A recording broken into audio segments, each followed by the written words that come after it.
Alors on est avec Abel Quentin qui est auteur, mais il n'est pas que auteur. Vous avez plusieurs vies. Hein. Maintenant, j'ai surtout une vie d'auteur. Ouais, c'est vrai. Ouais. Vous avez laissé tomber tout ce que vous faisiez sur le côté auparavant. Donc parce que c'est un nom d'auteur en fait, Abel Quentin. Non, je suis avocat, je suis encore inscrit au barreau. Après, c'est devenu vraiment une activité très résiduelle par rapport à mon travail d'écrivain. C'est votre troisième roman, je crois, qui sort ici, qui s'appelle Cabane. Ouais. Alors, j'ai pas lu les précédents, mais on dit que vous avez un humour assez incisif et que c'est assez noir quand même. C'est une manière correcte de définir ou bien vous... Ça me paraît une très bonne manière de le définir. C'est cette espèce de contradiction entre peut-être la noirceur du contenu et le côté corrosif de la forme. Ouais, avec une petite pointe un peu cynique de temps en temps. Oui, certainement. Bah, en même temps, c'est ce qui permet peut-être parfois d'avaler aussi certaines choses qui sont pas faciles. Voilà, c'est le plat est parfois le plat là que je sers est indigeste. En tout cas, c'est pas des choses qu'on a forcément envie d'entendre puisque je parle d'effondrement et d'effondrement écologique. Et du coup, ça me force. Enfin, après, c'est aussi quelque chose. J'ai pas tellement besoin de me forcer. C'est aussi une seconde nature à aller aller appuyer sur les points sensibles. Ouais, mais surtout le faire avec une forme comme vous disiez corrosive, avec une ironie. Constante. Ouais. Alors ici, Cabane, d'abord pourquoi le titre Cabane en fait ? Il y a une référence particulière. Cabane, c'est parce que c'est un motif qui apparaissait souvent dans l'écriture, puisqu'il est question de plusieurs personnes. Alors c'est un roman, mais mes personnages de fiction, ils croisent des personnes qui ont existé vraiment et qui avaient tous en commun d'avoir à un moment donné fait l'expérience de la cabane, de la vie en cabane. Donc par exemple le fondateur de l'écologie profonde, qui est un Norvégien qui s'appelle Arne Nuss, également le terroriste Theodor Kaczynski, dit Una Bomber, et quelques autres. Et il y avait comme ça un habitat qui est à la fois attirant, aussi inquiétant, celui de la cabane, qui est l'endroit où on peut chercher une forme d'apaisement, vivre au milieu de la nature, mais qui est aussi l'endroit où on peut s'enfermer, se cache, couper des autres. Voilà. Ouais, c'est un peu ça l'idée. Alors ici, vous êtes parti... C'est un roman, mais sur une base qui est totalement historique et scientifique. C'est le rapport de scientifiques en 1973 à l'université de Berkeley qui dit « Bon les gars, si on continue à utiliser la Terre et à vivre comme on vit maintenant, siècle prochain, c'est fini. » Alors, en gros, c'est ça. Ouais, c'est ça. Alors, non, le vrai rapport, c'est le rapport Meadows qui date de 72, lui, et qui a été fait sur la côte Est à Harvard. Ouais. Et vous l'avez mis et moi, voilà, j'ai créé des personnages de fiction. Voilà. Mais le fondement est le même. Mais le fondement est le même. C'est un rapport extrêmement précurseur qui dit beaucoup de choses très tôt. Des gens qui vont modéliser grâce à l'outil informatique, qui commence à être un peu sérieux à l'époque, qui vont modéliser le système monde et qui vont le faire en essayant de se demander si on prend la trajectoire sur différents indicateurs qu'a pris notre humanité jusqu'ici, qu'on le projette sur les centaines à venir, qu'est-ce que ça va donner ? Et ce qu'il découvre n'est pas très réjouissant. Il découvre, de toute façon c'est dans le pitch du livre, donc on va pas franchement déflorer que ça va s'écrouler, quoi. Que si on ne ralentit pas drastiquement à la fois la croissance économique et la croissance démographique, c'est les deux, c'est important. On va vers, alors non pas la fin du monde, il s'agit pas c'est des gens très sérieux. Mais l'effondrement, quoi. L'effondrement des conditions matérielles de vie. Ouais. Alors, vous le mettez au début des années 70, comme le rapport Meadows, sauf que on n'a pas continué à puissance constante, c'est exponentiel. D'ailleurs, vous faites référence à l'aspect exponentiel des choses qui fait que on perd complètement le contrôle. Oui, en fait, ces gens-là, ils font un rapport au milieu d'une civilisation qui est intoxiqué à la croissance, qui goûte comme un aphrodisiaque. Et donc, c'est très difficile de se couper d'un aphrodisiaque qu'on est né avec. Et donc, eux, ils arrivent comme on allume la lumière au milieu d'une fête. Et avec un message... Éteignez ça tout de suite. Voilà, éteignez ça tout de suite, remettez ce super tube, là, plutôt de la pop du début des 70 qu'on est en train d'écouter. On n'a pas du tout envie d'entendre votre message de mauvais coucheur. Et d'une certaine façon, moi je voulais raconter 50 ans de déni et 50 ans de trajectoire de ces chercheurs dont j'ai inventé les vies, comment ils vont réagir, c'est-à-dire est-ce qu'ils vont accepter cette responsabilité devant l'histoire ou est-ce qu'ils vont vouloir s'en dégager. pour vivre eux-mêmes. Est-ce que c'est compliqué quand on part d'un événement, d'un aspect historique, on va dire, de rester suffisamment proche pour pas tuer la vérité et en même temps pouvoir se dégager suffisamment pour que son histoire puisse vivre indépendamment des faits réels? Moi, je m'interdis rien. S'agissant des trajectoires des personnages. En revanche, c'est vrai que le décor historique, il est précisément sourcé, que je fais toujours un gros travail documentaire. Et quand je parle, parce qu'à un moment donné, il y a un couple d'Américains dans mes personnages et qui racontent ce qu'a été les illusions et les désillusions d'un printemps écologique aux États-Unis d'Amérique, quand ils le font, qui racontent comment sous Carter on a pu commencer à y croire et puis sous Reagan c'est un petit peu la fin des illusions. Tout ça c'est extrêmement précis. Et là-dessus, c'est de l'histoire et là-dessus je ne me permets rien pour le coup. En revanche, sur les relations entre les personnages, là, je me permets tout. Voilà, et sur la manière dont certains personnages vont réagir aussi. Mais là, malgré tout, il y a cette manière dont les personnages vont réagir, c'est purement imaginaire ou vous êtes quand même allé chercher un peu de sève à gauche et à droite? C'est davantage en fait mes personnages. J'ai voulu où il y a de vous dedans peut-être. Il y a un peu de moi. Il y a d'autres figures, mais il y a surtout j'ai voulu imaginer 3 réactions possibles qui sont emblématiques de notre humanité face à un constat quand même d'effroi. Il y a le déni évidemment. La première, c'est le combat, au contraire c'est de relever un défi, de dédier sa vie à ce qu'on croit être vrai.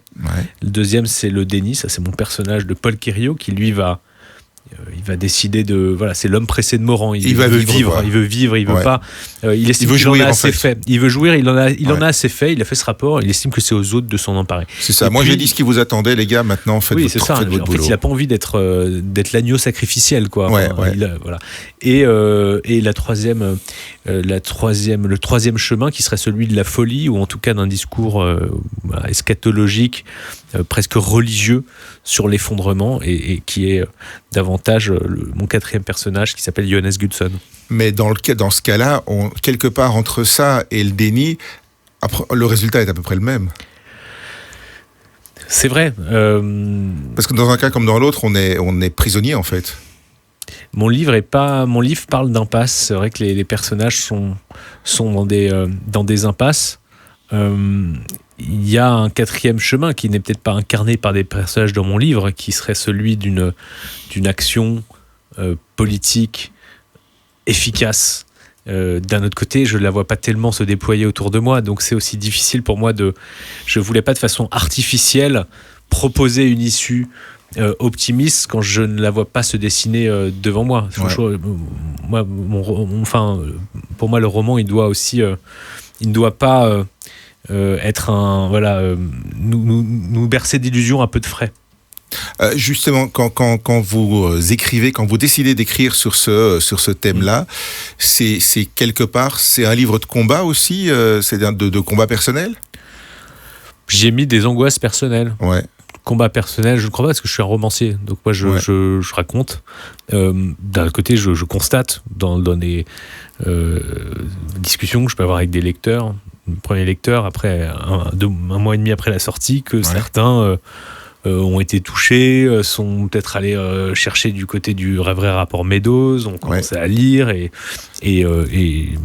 tant mieux, et je m'en réjouis, mais bon, d'un autre côté, quand on voit que des rapports publiés à des millions d'exemplaires n'ont pas réussi à renverser la vapeur, bon, voilà, un roman de plus.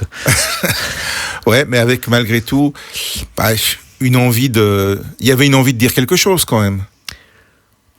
Il y a une envie je voulais faire un livre qui ne permette pas au lecteur de détourner le regard. Je voulais choper mon lecteur en lui disant je te raconte 50 années de déni. Il ne s'agit pas d'avoir un livre, c'est pas un livre moralisateur, mais c'est un livre qui empêche de, je crois, mettre ce sujet à distance. Et tant mieux si un lecteur qui referme ce livre se sent obligé peut-être d'aller creuser cette question là où il n'avait pas creusé, peut-être en tout cas de moins détourner le regard. Oui, ça, je crois que peut-être la littérature peut permettre ça parce qu'elle incarne peut-être plus que ne le fait un essai ou un discours scientifique. Justement, est-ce que vous vous êtes posé la question à un moment donné de faire purement un essai où c'était évident pour vous qu'il fallait partir sur le roman, donc pouvoir prendre des libertés aussi avec le cheminement des choses? Moi, c'est vraiment... Je suis un romancier, donc je me suis même pas posé la question. C'est une évidence que moi, c'est le roman par lequel qui correspond aussi à ma nature. C'est-à-dire que quand vous êtes vous-même, vous avez l'impression d'être vous-même chaotique, que dans vos têtes, il y a plusieurs peut-être voix qui discutent. Alors là, je dis quelque chose d'un peu inquiétant pour la santé mentale des romanciers, mais c'est vrai, il y a quand même, disons les choses. Oui. Et le roman, c'est un mode d'expression très naturel.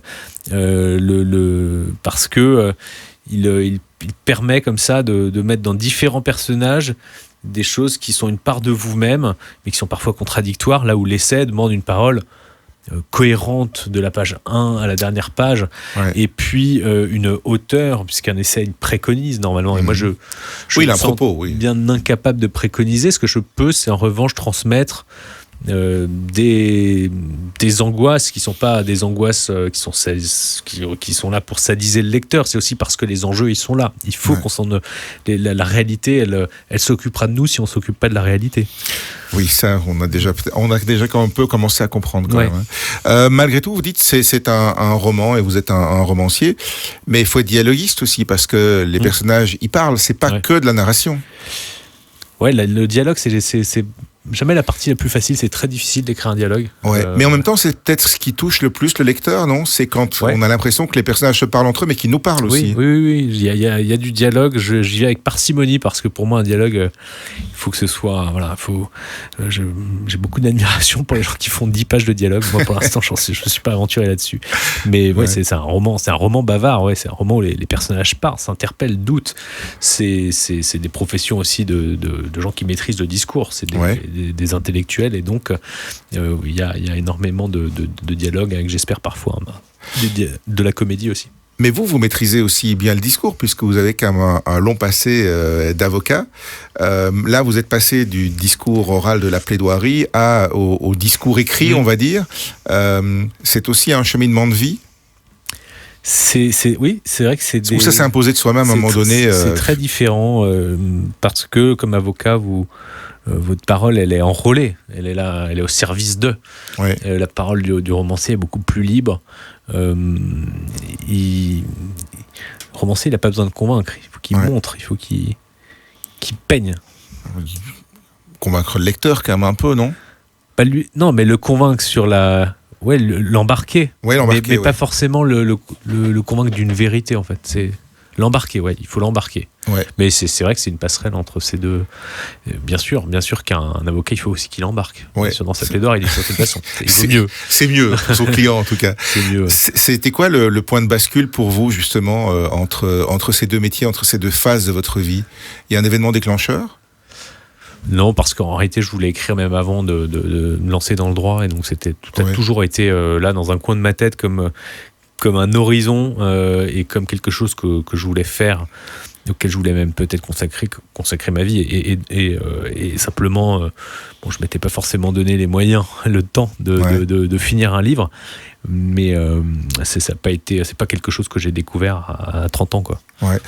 Et pour pouvoir comment dirais-je, toujours écrire sur quelque chose de réel, avoir toujours une base réelle et tangible pour pouvoir partir vers les horizons. C'est ça aussi votre cam, on va dire, si on peut dire ça comme ça. Mes livres sont toujours très... Oui, c'est vrai, pour l'instant.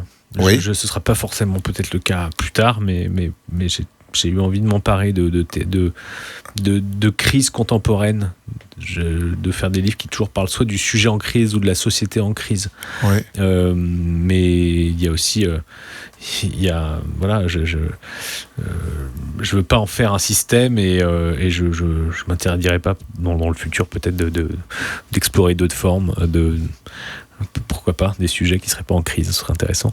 En tout cas, ici, la crise, c'est une crise qui nous touche tous. C'est celle de l'évolution de notre société, de notre monde aussi, où évidemment, on est devant une espèce d'abîme comme ça, parce que on se dit, ok, si on veut résoudre les problèmes, il faut qu'on soit moins nombreux et qu'on consomme moins.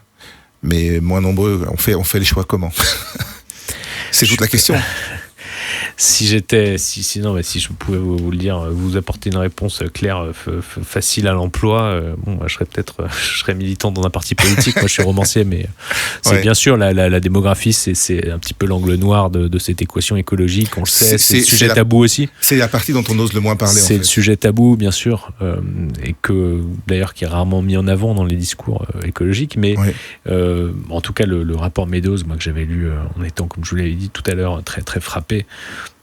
Très perturbé, montre à quel point ce facteur est quand même déterminant. Alors on sait que la population mondiale va se stabiliser autour de 10 milliards, 11 milliards et puis décroître, mais le problème c'est que c'est pas pour tout de suite. Donc et dans quelles conditions ça va se faire aussi. Dans quelles conditions ça va se faire. Voilà, et tout le monde n'est pas d'accord, et vos personnages d'ailleurs sont pas d'accord non plus sur la manière dont les choses vont évoluer. Ça s'appelle Cabane, c'est signé Abel Quentin.